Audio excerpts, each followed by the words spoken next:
As a leader, your responsibility is to get your message across to your team. As a leader, your responsibility is to get your message across to your customers. As a leader, your responsibility is to get your message across to your stakeholders. A clear and simple message. So sometimes when explaining something to your team, or writing a note or an email or a marketing piece to your clients or your customers, using a metaphor helps explain your message. For example, all the world's a stage. Love is a battlefield. Life is like a box of chocolates. These statements make hard to understand ideas and compares them to a simple and concrete and a well understood idea. Welcome, ladies and gentlemen, to JTinTheRaw show 221, where I want to talk to you today about getting your message across either verbally or written in a clearer way using a metaphor. And as leaders, our responsibility is clear, succinct, concise communication, and metaphors will help you do exactly that. Good morning, Mike. Good morning, Jace. I hope everybody is doing well. A big shout out, of course, this morning to all of those people in America. Happy Thanksgiving. Happy Thanksgiving to all of you in a crazy world that we live in, or a crazy year that we've had. I hope you're all giving thanks to your family, your friends, and eating lots of turkey or whatever else, pumpkin pie. Who knows what else is consumed on Thanksgiving? I hope you have a wonderful day over there in the US, and perhaps around the world. Now is a great day for us to give thanks to our friends, our gratefulness to our friends, our family, all sorts of cool things. Mira tells me she loves metaphors. We are going to uncover some metaphors today, Mira. So, yeah, big shout out to everybody in the US.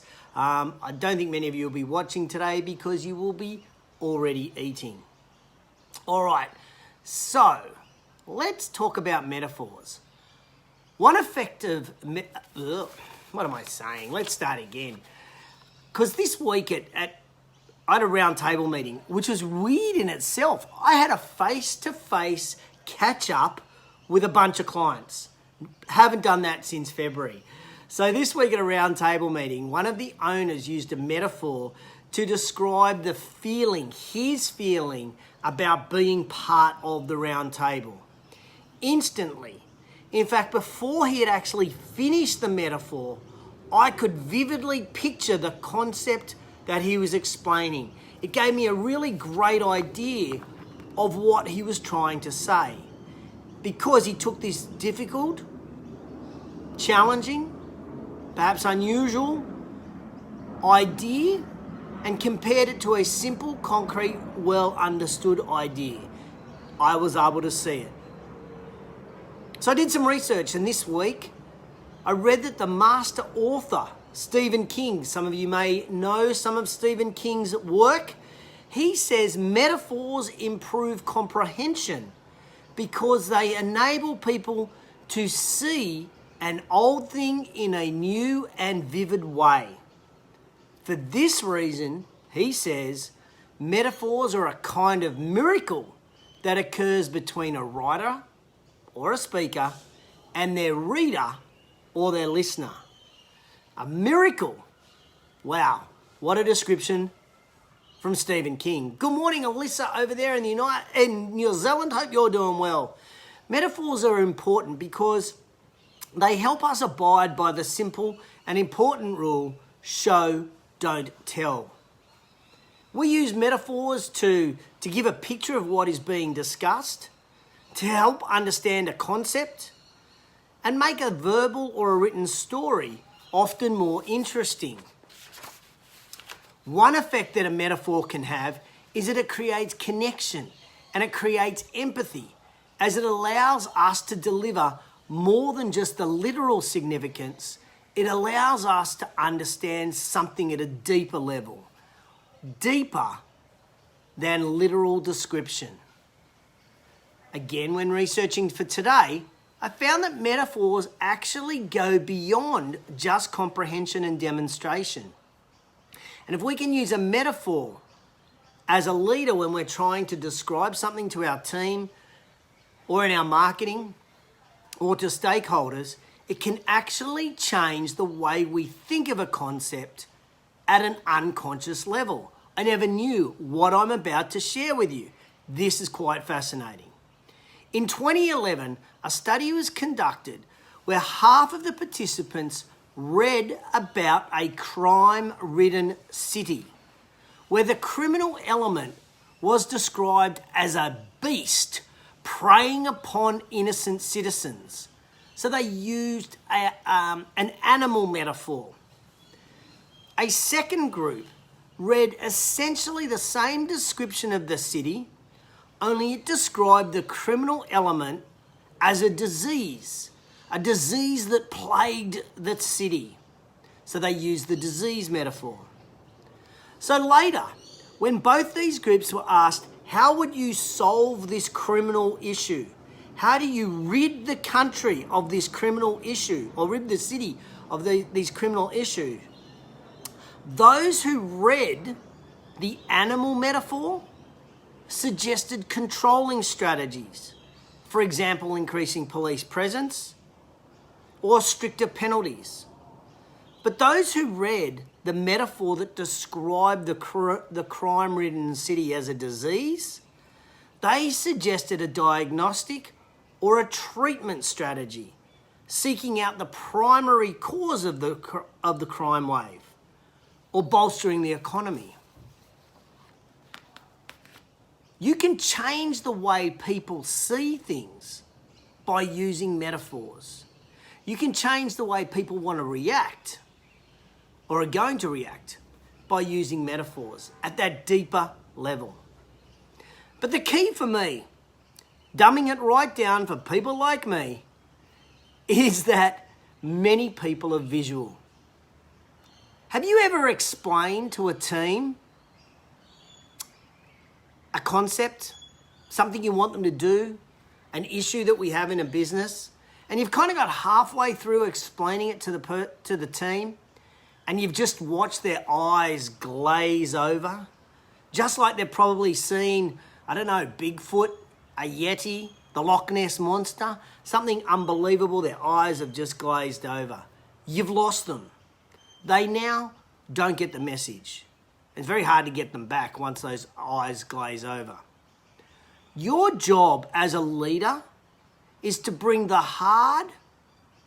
really hard to explain concepts back to what your team, your customers, your stakeholders understand. Bring back what they can see. That is your job. Your job as a leader is to craft your message.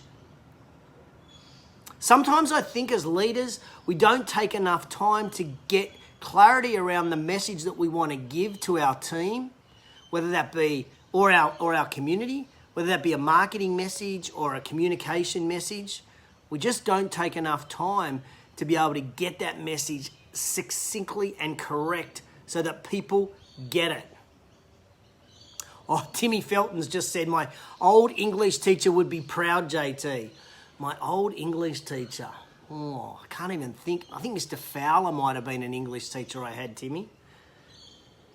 And Timmy, as an English teacher, you know that there are a lot of metaphors used in poetry. Not so much in prose, but in poetry. Now, the best way to craft a metaphor is to start with your target concept in mind and identify the quality you want to highlight. Once you've landed on that quality, generate things that also share that same quality. But what is really important, and this is why I come back to crafting the message that you want to get across and taking the time to get this right, is this. An inappropriate metaphor will often confuse your listener or your reader. A good one, remember, a good one helps understand or feel something that otherwise your reader or your listener may not have. An inappropriate one will confuse them. So the secret is to use a metaphor that instantly rings true for your audience. Great metaphors let your audience respond on an instinctive and an emotional level. Now that's your marketing message as well. Dwayne Wimmer, I saw you just 2 hours ago, buddy. Happy Thanksgiving to you, my friend. Great metaphors let your audience respond on an instinctive and an emotional level.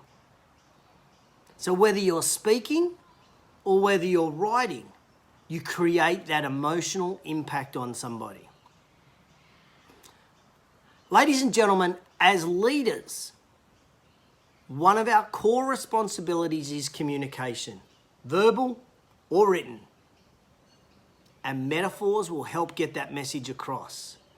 Using metaphors, well, it's an art and you need to practice it. When you get it right, your team, your customers, your communities, your stakeholders will get the message clearer. It will elicit emotions and actions will follow. Ladies and gentlemen, in a world where chaos has ruled in 2020, create magic in your messages moving forward by using metaphors. Now, I hope you got some value out of today's show. If you like the whole idea of what I'm talking about, feel free to share the show. You can either tag someone in the comments below or hit share anywhere on one of these buttons that are sitting around the video. I'd love you to share it. I really appreciate it and it would be eternally grateful when people share it. And if you got value personally out of the show, please hit me up with a love heart right now. Not the love heart there, but the love heart there that pops up. And I can see them all popping up as I'm speaking. So whether you're watching live or on replay, just hit the love heart if you got value out of it. Let me finish almost the way I started. Life is like a box of chocolates. That is a metaphor. And great metaphors let your audience respond on an instinctive and emotional level. Using metaphors is an art. You need to practice it. It's storytelling. When you get it right, your team, your customers, your community, your stakeholders, well, they get your message loud and clear. Good morning, LBL down there in Melbourne. Hope you are doing well. Look forward to seeing you very soon. In a world where chaos has ruled in 2020, create magic in your messages. Moving forward with metaphors. Create magic in your messages. Moving forward with metaphors. Hope you enjoyed today's show. Hope you got some value out of JT in the Raw. Show 221. Have an awesome weekend, and I'll catch you on the flip side. Oh, happy Thanksgiving. Catch you on the flip side.